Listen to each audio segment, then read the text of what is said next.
নারী প্রিমিয়ার লিগের এবারে আসরে পর্দা উঠছে আগামী 9 জানুয়ারি। আজ আনুষ্ঠানিকভাবে নারী আইপিএল এর শুরুর সময় ঘোষণা করেছেন board of control for cricket of India. বিস্তারিত প্রতিবেদনে। নারী আইপিএল এর প্রথম ম্যাচে মুখোমুখি হবে মুম্বাই ইন্ডিয়ান্স এবং রয়্যাল চ্যালেঞ্জার্স অফ বেঙ্গালুরু।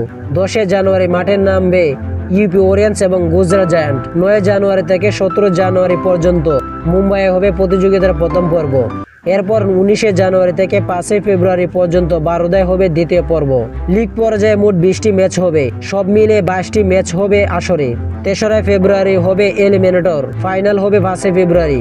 এবারে প্রতিযোগিতায় 194 জন ভারতীয় সহ মোট 277 জন ক্রিকেটারকে দেখা যাবে।